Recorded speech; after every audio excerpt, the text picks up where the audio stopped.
الحمد لله وكفى والصلاة والسلام على عباده الذين اصطفى أما بعد. Alhamdulillah mes frères, la semaine dernière nous avons parlé du jugement dernier.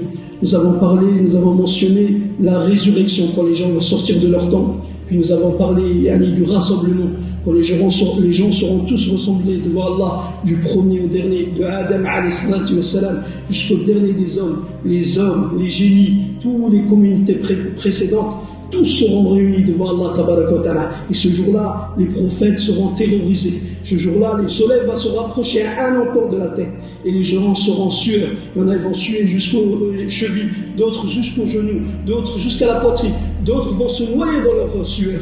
Et quand ils voudront tomber, Allah va dire, comme, lève-toi. Et ils devront se lever. 50 000 ans, mes frères. Pas un jour, pas 2 jours, 50 000 ans d'attente. Aujourd'hui, juste on va chez le docteur, 1 heure, 2 heures, 3 heures, on est impatient. Pourtant, on est assis.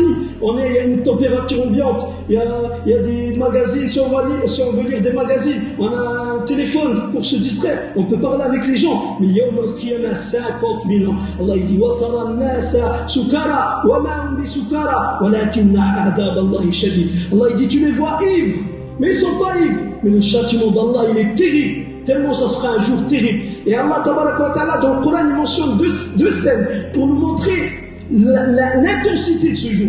Allah dit يَوْمَ يَجْمَعُ اللَّهُ الرُّسُلَ فَيَقُولُ مَاذَا أُجِبْتُمْ قَالُوا لَا عِلْمَ لَنَا إِنَّكَ أَنْتَ عَلَّامُ الْغُيُوبِ. Allah dit le jour où on va réunir les prophètes, on va leur dire qu'est-ce qu'ils vous ont dit, votre peuple. Quand vous les avez appelés à moi, qu'est-ce qu'ils vous ont dit? Et les prophètes, ils vont dire quoi? La ilma lana, innaka anta allamul ghuyub. Et Allah, on ne sait pas. C'est toi qui connais le cachet. Pourtant, les prophètes, ils savent. Ils savent très bien qui a accepté le message, qui l'a rejeté, qui a combattu les prophètes, qui étaient les partisans des prophètes. Mais Allah, il va leur demander d'une façon tellement dure que les prophètes ils seront déstabilisés et que les prophètes vont dire la ilma lana, on ne sait pas, et Allah. Et les gens, quand ils vont voir comment Allah il parle à ses prophètes avec telle dureté, ça va empirer. Ils vont avoir encore plus peur et seront encore plus pris de panique. Et la deuxième scène, Allah il dit وَإِذَا الْمَوْءُودَةُ سُئِلَتْ بِأَيِّ ذَنبٍ قُتِلَتْ. Allah il dit qu'on va demander à la fille qui a été enterrée vivante.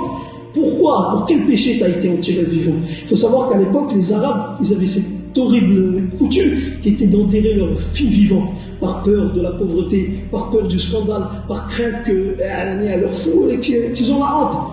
Et bien ce jour-là, Allah qu'on va ressusciter ces filles-là, qui sont des victimes, elles sont innocentes. Allah il va leur demander mais pourquoi quel péché vous avez fait pour que votre père il vous tue?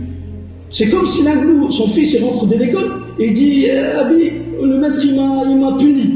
Et toi tu lui dis mais pourquoi il t'a puni? Qu'est-ce que t'as fait? Obligé t'as fait quelque chose, t'as pas puni sans raison.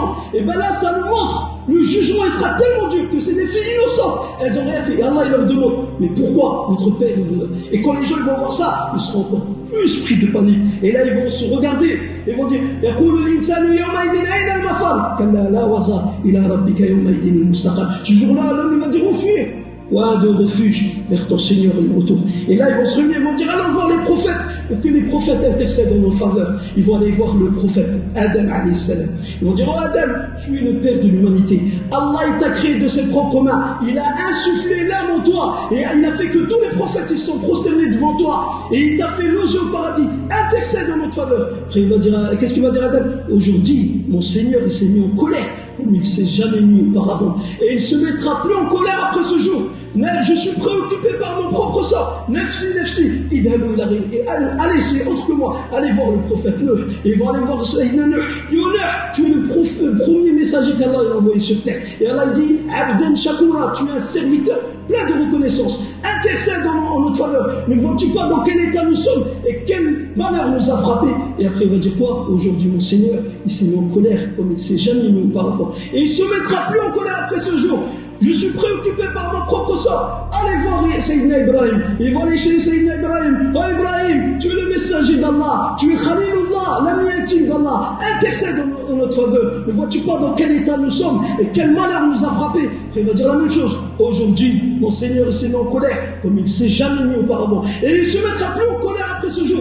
Allez voir un autre que moi. Je suis préoccupé par mon propre sort. Allez voir Sayyidina Moussa. Ils vont voir Sayyidina Moussa. Moïse. Ils vont dire oh Moussa, tu es le messager d'Allah. Tu es Kalimullah, celui qui parlait avec Allah en direct. Intercède en notre faveur. Ne vois-tu pas dans quel état nous sommes? Il dit aujourd'hui, mon Seigneur s'est mis en colère comme il ne s'est jamais mis auparavant. Et il se mettra plus en colère après ce jour. Allez voir autre que moi, allez voir Sayyidina Isa. Et il va laisser Sayyidina Isa, qui est le messager d'Allah. Allah, il t'a fait parler dans le berceau, intercède en notre faveur. Il va dire la même chose. Aujourd'hui, mon Seigneur s'est mis en colère, comme il ne s'est jamais mis auparavant. Et il ne se mettra plus en colère après ce jour.